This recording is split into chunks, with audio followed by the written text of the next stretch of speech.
আসসালামু আলাইকুম এভরিওয়ান। এখানে 60 টাকা তেহারি বিক্রি করতেছে। ভাইয়া তেহারিটা একটু খুলেন।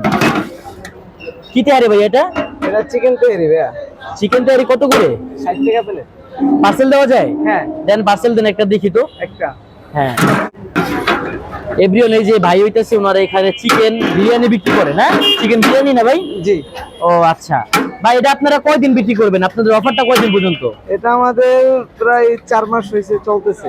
চলতেছে আর কি। জি। ও 60 টাকা কিভাবে দেন আপনারা? অল্প দেন মানে মাংসের পরিমাণ কি কম দেন নাকি? এই যে না আমরা 5 পিস 6 পিস। আচ্ছা আচ্ছা আচ্ছা, এই যে দেখেন এভরিওয়ান, এখানে 60 টাকা প্লেট বিক্রি করতেছে। আমি এখানে আসছি। ভাই আপনাদের দোকানের নামটা কি? আমাদের দোকানের নাম আহমেদ কিচেন। আহমেদ কিচেন। জি। ও আচ্ছা, তবে দেন আমাদের 60 টাকা দিচ্ছেন না আপনি একটা? জি। আচ্ছা ভাই, প্যাকেট করে দেন, পলিথিনে দিয়ে দেন। এভরিওয়ান, আজকে আসছে হচ্ছে রায়েরবাগে, যে এখানে এই দোকানের মধ্যে হইতেছে চিকেন বিরিয়ানি বিক্রি করতেছে 60 টাকা প্লেট। এখানে আহমেদ কিচেন, এটা হচ্ছে রায়েরবাগে আর কি। এখানে আপনারা এসে চেয়ে খাইতে পারেন। যে সামনে হইতেছে রায়েরবাগের যে স্টাফটা আর কি, ঠিক আছে? এই যে বাইরে হইতেছে 60 টাকা স্পেশাল বিরিয়ানি বিক্রি করতেছে।